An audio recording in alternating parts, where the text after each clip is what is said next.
Thank you everyone. Myself Jobin Augustine, working as Postgres escalation specialist. So I am in the operation side of Postgres. So day to day life I see many problems. So my job is pushing me to that side, the problem side. Every customer comes with their own problems.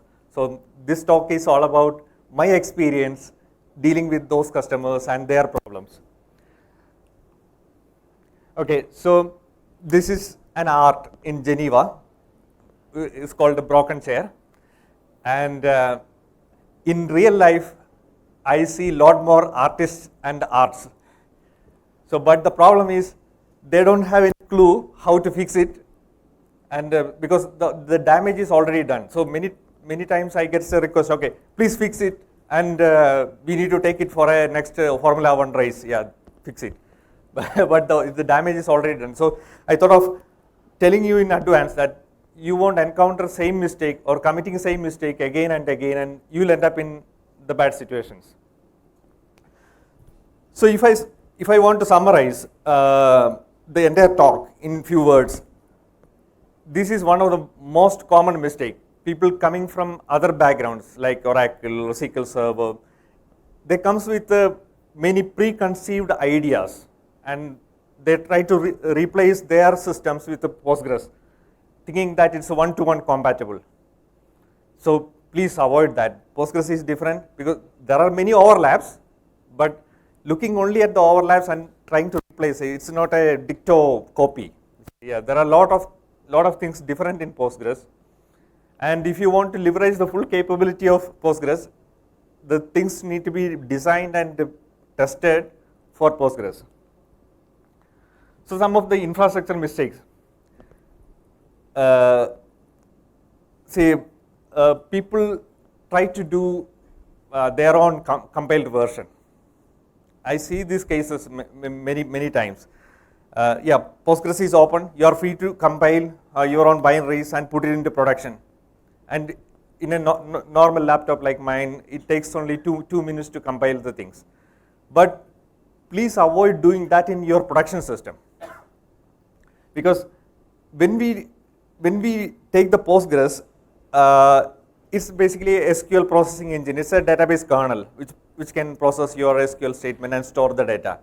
But Postgres as an ecosystem is not only that Postgres alone. You have many tools, extensions, and there are a lot of things. And if you try to compile your own, you are not really testing every possibilities. So if you are trying to implement Postgres in production, please rely on standard packages which is available from Postgres community like PGDG, or rely on your vendor like Percona, because personally I know how much of effort going in building those packages and testing the dependencies and making sure that all the components are working together. So when someone is trying to do the same thing in their own production system using the source code, they'll end up in same situations again and again. And the extensions and tools failure is lot more when they try to compile their own, and there are a lot of edge cases. Yeah, and for production use, yeah, and other set of problems are like people comes from other background. They'll have their own separate mount points, which they carry from the other operating systems or other environments. They don't follow the Postgres way of doing Postgres standard, which is well tested and widely used. So even the users, service management, authentication, everything will get into problem when we do lot of customization. So my recommendation is stick to something which is widely used, so you won't step on the landmine of problems. And there is a lot of misunderstanding about the security. People just changes the port numbers, thinking that will improve the security. No, someone with a port scanner can easily detect which port you're running what. So if you have any doubt about or a question about security, please engage your security experts instead of doing something your own, thinking that this will improve security or that will improve security, and finally ending up lot of troubles. And if you really encounter a security problem, report the CVE. And this is one area where people gets carried away by all the marketing, say the cloud providers or the managed services, or yeah, we have Kubernetes now, operators. So they project that this is the future, but everyone says that this is the future, that is the future, that is the future. So different, they have different concepts about the future, but still we should understand that still the virtual machines and bare metals are working fine. And many of these the cloud providers or the managed services, they bring more trouble to us. See, in even today's morning session, that the one of the point they mentioned is when we go to cloud or managed services, they give the impression that you don't have to worry about any of these things, but actually you will end up in fixing each and everything. You will end up in even tuning the auto vacuum, understanding the indexes, which table is growing. So the Postgres is, or any database, is not something you can manage like a application or a herd in terms of Kubernetes. You need it is going to be your pet. You need to understand each and every part of the database. That is unavoidable. And the organizations don't have data retention policies. I talk to many customers, and many organizations never thought about that. How long you are going to keep the data in database? So please, if you don't have a data retention policy, please go back and work on that, because the tables will be growing indefinitely, and day by day you see your queries going slower and slower and slower, and at a time it start breaking your expectations. Yeah, so define data retention policies and implement that in database. So anything ever growing is not sustainable, but it is cancerous. It will end up in trouble. Yeah, so frequent configuration mistakes. This I talk in many forums, because this is one of the common mistakes. So the database setup need to start from the operating system onwards. You cannot run a database on a generic environment. So tune the operating system for database workload. Please set the huge pages, and it has a tremendous impact. If I look at the number of cases where the system goes out of memory, OIM killer invoked in production system, majority of them don't have huge pages enabled, because the page table will grow. I keep seeing page table goes to 25 GB, 30 GB, etc. And when we enable the huge pages, the page table size decreases, because the number of pages are required is very less. So that the out of memory cases, a majority of them don't have this enabled. And there are a lot of misconceptions around Postgres parameters. One is auto vacuum workers. Very frequent I encounter this. And there are many advices in the net or somewhere in the forum that increasing the auto max workers will improve the vacuum performance.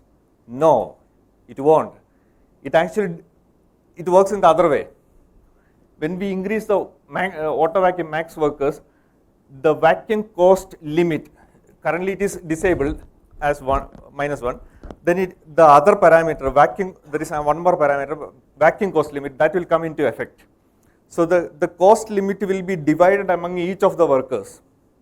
So that means each worker will run slower. So the entire limit need to be divided into equal chunks, and that will be given to the workers. And each worker will run slow. I can demonstrate that, but we don't have a scope here. So leave that to the default. That is my recommendation. 3 is more than sufficient. And this is another very common mistake, max connections. And these blog posts are not from me, it is widely discussed in Postgres community. Please don't have too many big max connection settings. And it's heavily impacts your system performance. And still I see these numbers are coming from production. Somebody's production, I captured that screenshot, 10,000. I don't know how it is going to work. Yeah. So my recommendation is avoid putting the max connection beyond 10x of your CPU count. That is the system cannot handle. Say if you bombard the database with so many connections, every connection will pile up in the server and it will cause contention. It cannot process that. You have limited number of CPUs. And by setting the max connection, you are increasing the complexities like the semaphores and the locking mechanism. You're bound to see lot of problems. It is not going to improve the performance. Lesser the better.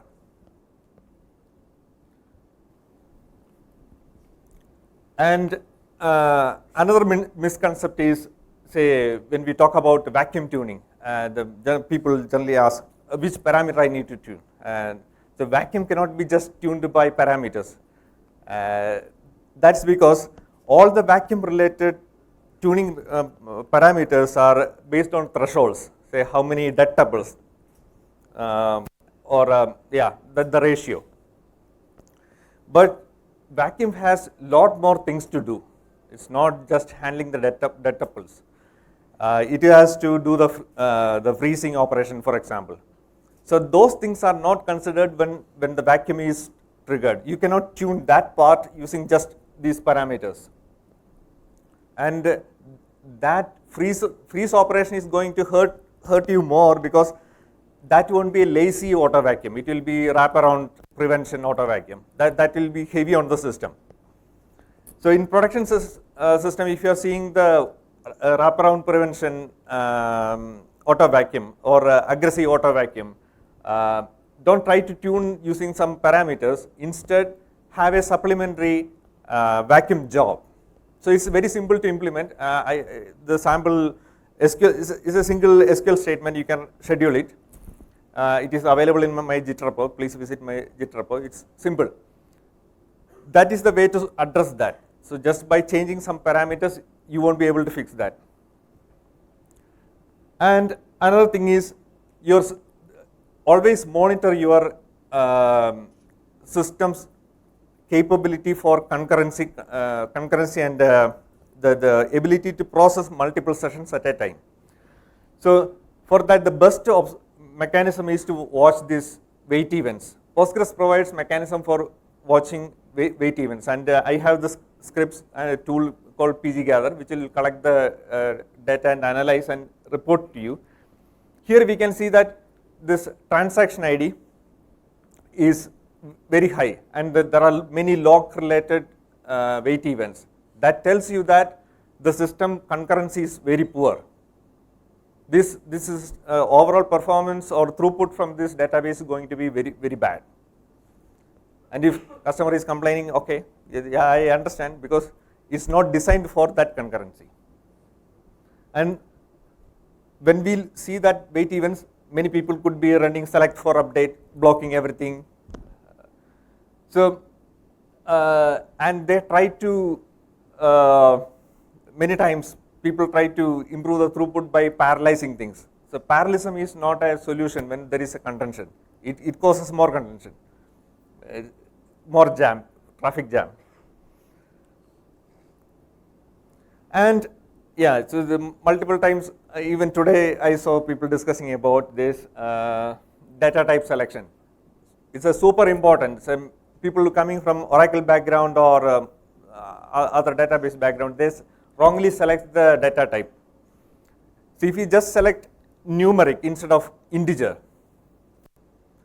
there is a huge overhead. So it's not just table, but associated indexes also, and the overall size also increases. So I/O increases. It has a cascading effect throughout the system. So how to minimize the size of the data volume, size of the table, how to pack the things is very important when it comes to performance. So try to use integers, big integers, or all those things as the first preference. If there is very specific case for going for numeric, yes, do that. Don't use automated migration tools, and if most of them will change the Oracle's number data types into numeric by default, which because I see this a lot. And use of JSON. So there is a lot of hype about the advantages of using JSON data type. Yeah, there are obvious use cases, but that is not something which primarily one should look at for using a relational database. So please consider the normal data types as the first preference, and if you have a document, JSON document to store, use only that part in JSON, because what happens in JSON is everything will be going to the toast, and every update, every DML operation will be changing the tuple in the toast. And on those systems where we see extensive use of JSON, the vacuum will be continuously running on those toast tables, eating up all the resources. So be very selective. So everything has a positive and negative side. Be aware about the negative side of using the JSON. Use it wherever required. And another thing is, Postgres has a lot of data types, and very rarely I see the use of data types like enumeration, and make use of that to your advantage. Say for example, you have a flag.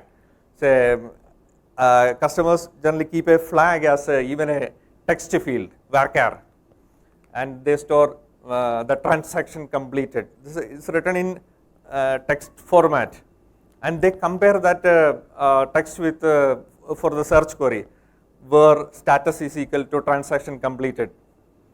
So think about the complexity there. The character comparison need to be done by character. It's huge. So when we have a big string to compare, the database need to fetch all the records and do the character comparison. And when character comparison is involved, the collation rules also comes into picture. So it's very complex to do the character comparison. Instead of that, please use enumeration. Postgres provides all these features, and make use of that. And another mistake in design is multi-tenancy, because the idea mainly comes from other commercial systems where people will be paying in terms of number of servers or CPUs. So their effort is to pack many things into single database. How can I host say 50 database into one machine? But in Postgres, you don't have any disadvantage like that. So even if you spread that 50 database into 50 system, that is better. If you pack everything into single Postgres instance, you are causing more damage.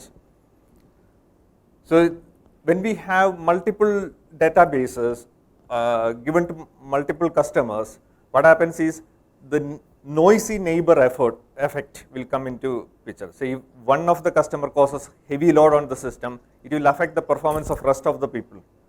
So the multi-tenancy need to be considered only when it is unavoidable. Better to have small instance, multiple numbers, so that we are isolating the tenants. And network latency. I don't know how many people look into this aspect of the database performance. This is, in many systems, we know that the network performance is the performance killer, and that is where all the time is spent. So I was talking to one of the user, and he was selling we migrated to the cloud, and then we started seeing performance really bad. Then in further questioning, he said, yeah, we migrated the database to cloud, but we didn't migrate the application to cloud. It is still sitting in the on-premise. That's wonderful architecture. So, because they overlook all these problems, the network delay between the communication delay, and even I don't know why it is happening. Sometimes even the within the cloud providers itself, the servers could be sitting apart. So you provisioned a database somewhere in the cloud, and then you provisioned another say virtual machine for your application, and those machines could be sitting a bit far away, and there could be network delay.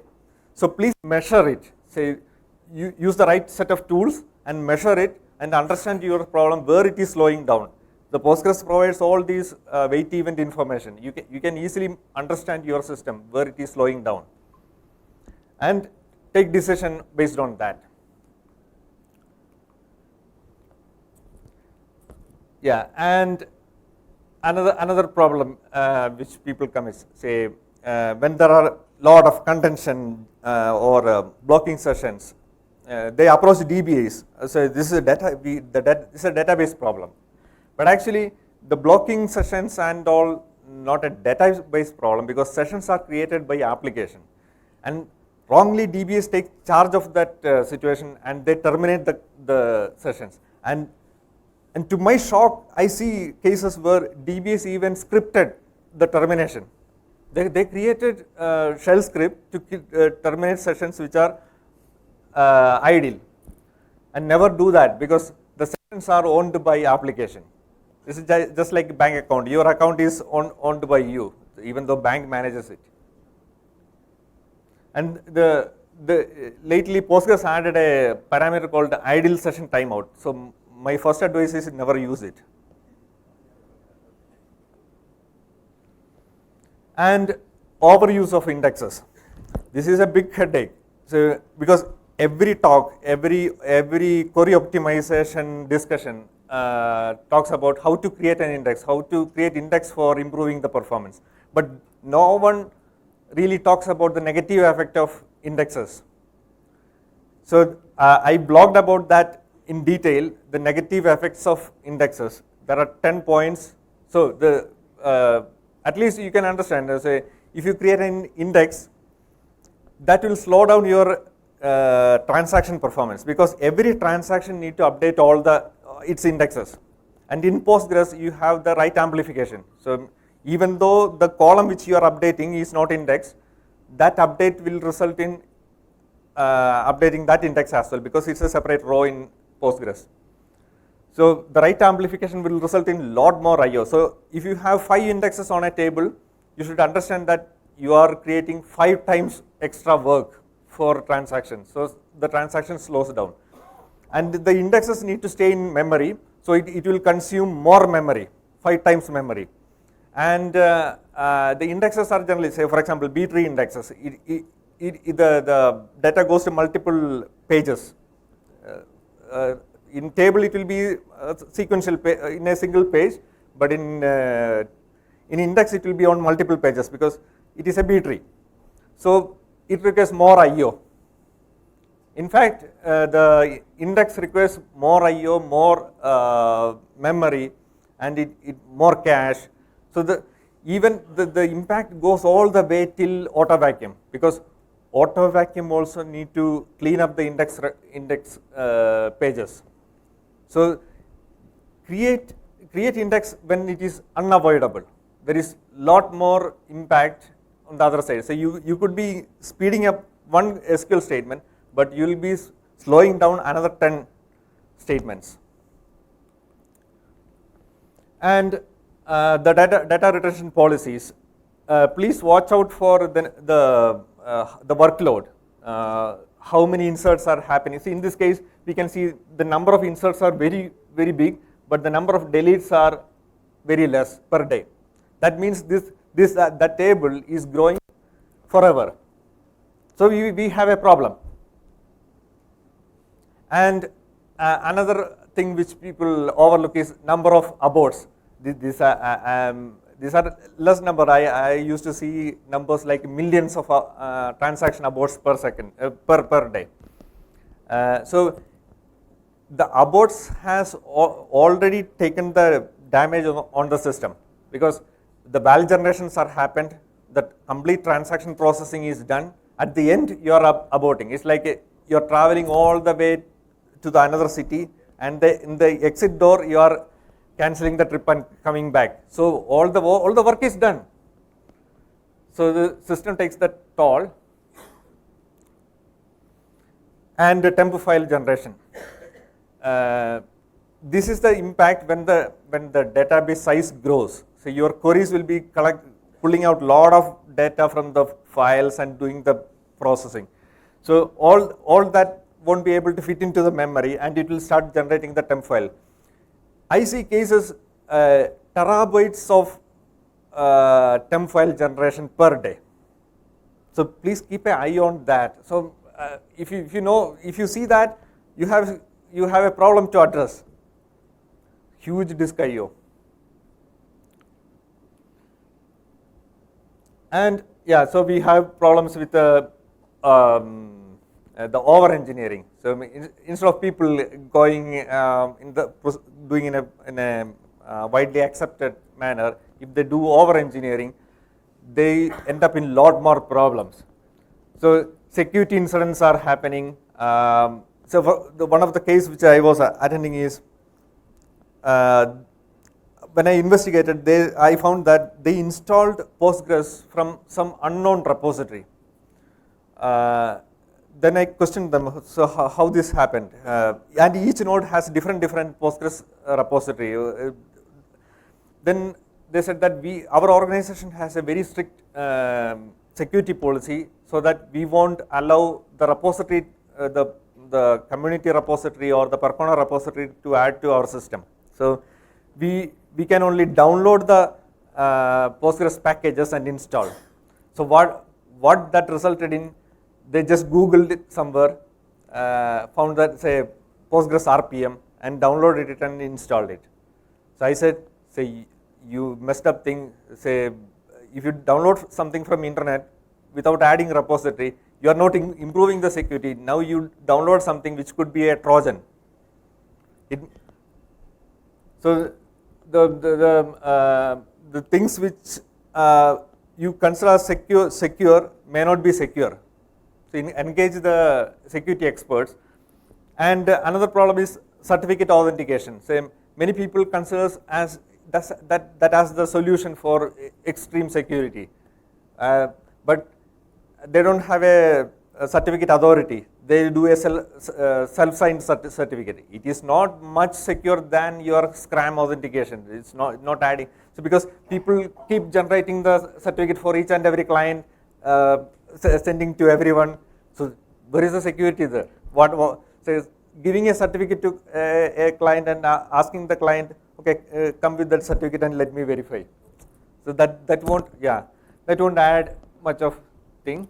Yeah, and the overuse of connection poolers. Yesterday there was a talk about the PG bouncer for as a connection router, but PG bouncer as a pooler, we need to be very selective, because nowadays most of the application frameworks has connection poolers built in, and having two poolers, one pooler on the top of another pooler, you are bringing a lot of trouble, because the expectation from each layer is that the underlying connections remain same.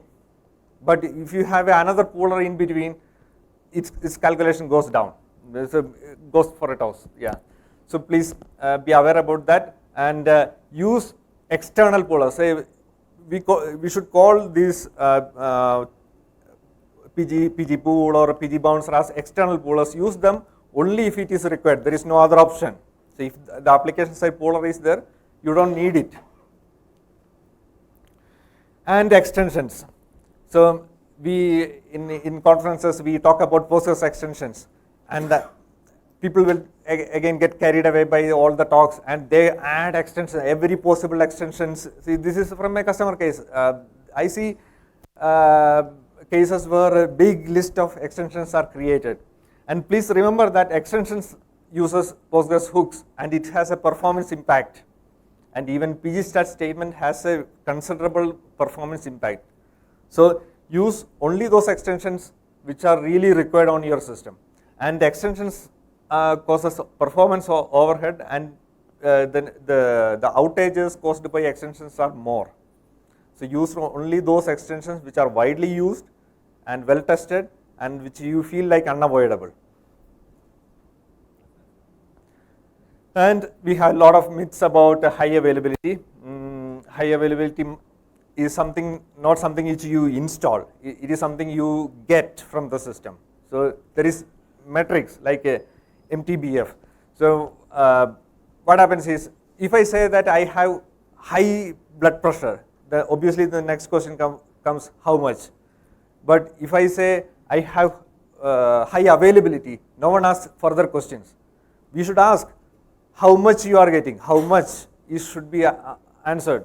So by installing something, you may not be getting the high availability. Sometimes it results in unavailability also. So the earlier days when the incident managers used to, that process used to analyze all these numbers, the mean time between failures, mean time to recovery, repair, all those things. Those numbers should tell us that, okay, are we getting the real high availability? And this is a case where the timeline is changed more than 1043. It's a customer case. And that tells how many times the Postgres has crashed and switched over. And again, there are some wrong concepts about disaster recovery and high availability. Both are not same, they are different. And high availability is all about having a replacement on the same data center in the same location. A machine on a remote location is not a high availability. And the network impact which I mentioned, that itself is a disaster. Okay. The disaster recovery is all about like a real disaster, like natural calamities, wars, nuclear incidents, all those things. That is where the disaster recovery is required. That should be separated from high availability. Okay, security, like in this case, almost every user is created as super user, and they call their systems are secured. So, poor PGSBA configuration, look at that. So the 120 line says that accept connection from every place, and then they have a lot of specification below. This Postgres won't be even considering the rest of the things.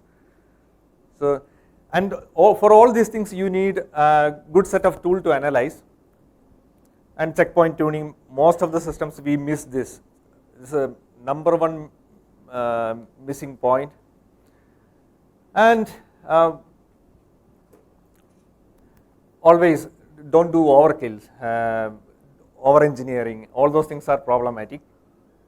Yeah, so in this talk I mentioned, I displayed few screenshots. So all those things are from PG Gather. Please download it, it's free and open. So that could help you to understand where is the problem. At a table level or index level, the details will be there, and it will highlight what are the missing points, where things are going wrong. It will help you to analyze the wait events. Yeah, please. And this is where Percona is currently investing. We are coming up with the TD extension. Yeah, please check out our GitHub. Try it out and give feedback. Your feedback is important. That's it. Any questions?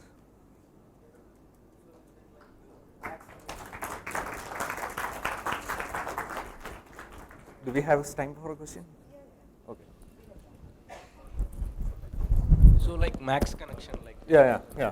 So I have like, and you said like when you're giving max connection number, you should consider the CPUs. Like let's say I have 1000 concurrent connection. What is the best CPU configuration that I go for? So, yeah. So the question is, if the application requires 1000 connection, what should we do in the database in terms of max connection? So the answer is, what we need to consider is how many connections are active at a time. Say, if application needs 1000 connections, doesn't mean that all the 1000 connections are active at a time. The number of connections active is what really should come to the database. Rest all connections are coming to database and just consumes the resources. Say, I used to measure the memory and CPU impact.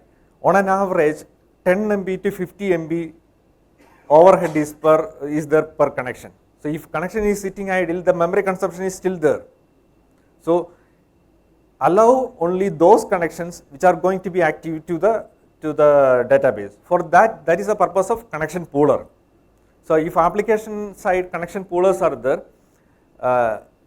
very large number of connections can be multiplexed over a very few database connection. So I have a case where there is a blog post, 50 application connections over single database connection, and actually that improves the throughput. And when we look at the database side, we will see that connection is always active and it has something to do, it is not sitting idle. So the server resource is fully utilized. Yeah, I hope that answers. Yeah. I have one doubt. Basically, in the case of a microservices level configuration, so we let's assume that we have 50 microservices connecting to a single database. Okay, so if you are hosting it in a 32 core machine, so with your calculation, it's only roughly 320 connections.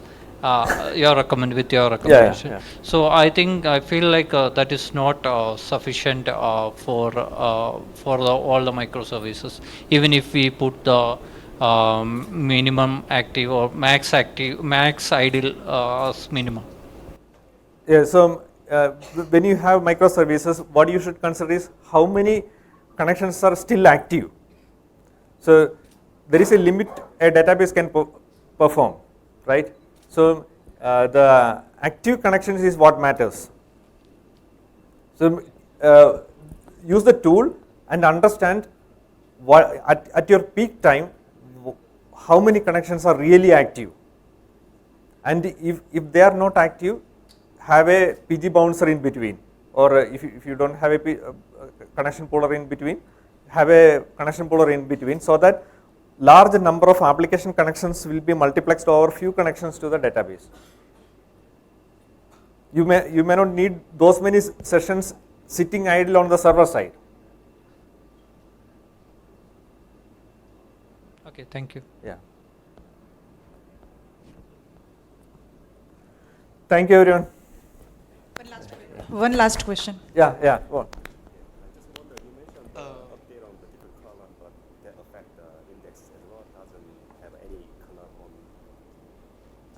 Oh yeah, right amplification, yes. That's I can think only case update into a different block and happen, but just update on the same block and Yeah, the hot update is happening now.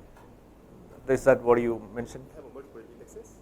So index point to different column on the row, but so update on a certain column, but they might not should not affect the other indexes unless the record moving to update it, delete and the insert. Yeah, okay, yeah. So that Yeah, okay, yeah. Yeah, please. We have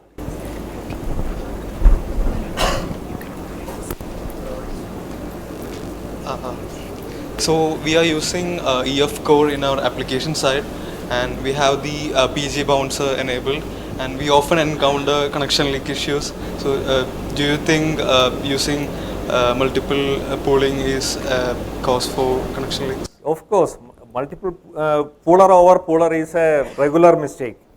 So have only one pooler. Make sure that there is only one pooler.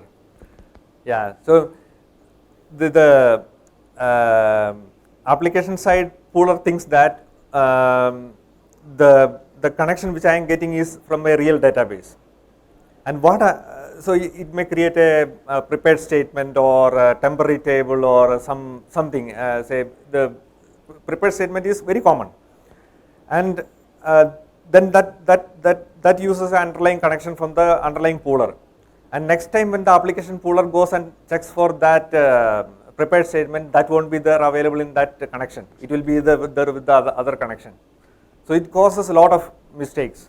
And if you forget everything is working fine, still there is an overhead, right? Every network hop will have 4 or 5 milliseconds you are losing per packet.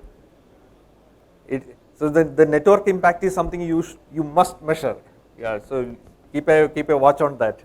I believe in many systems that will be the real performance killer, and which no one notices. Thank you. Welcome. So basically, I have a question related to work memory.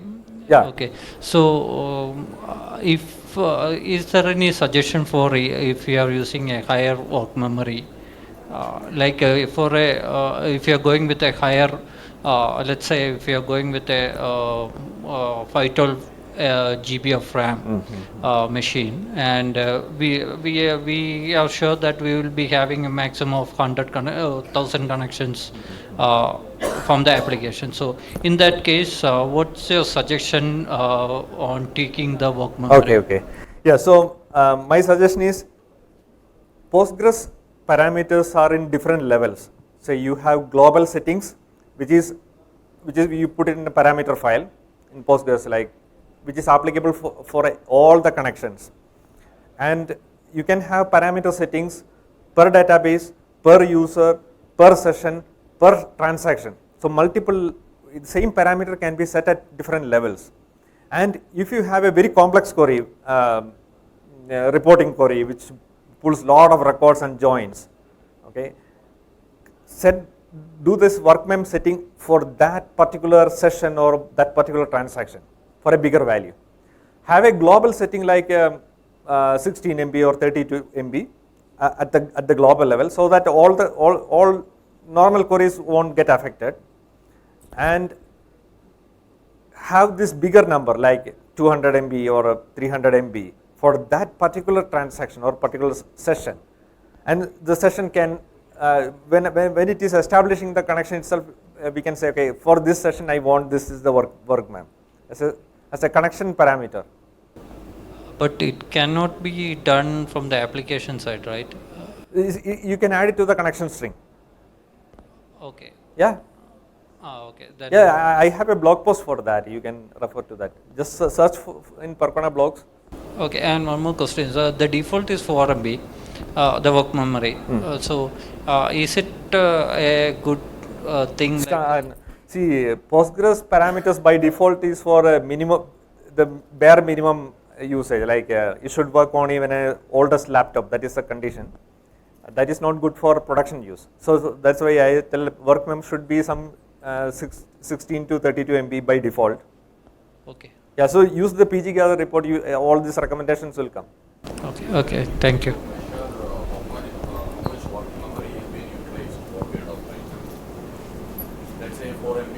Is my 4 MB utilized or not? Yeah, it is, we can't look it from that global perspective. It is, the work memory is allocated per session, per query, per join operation.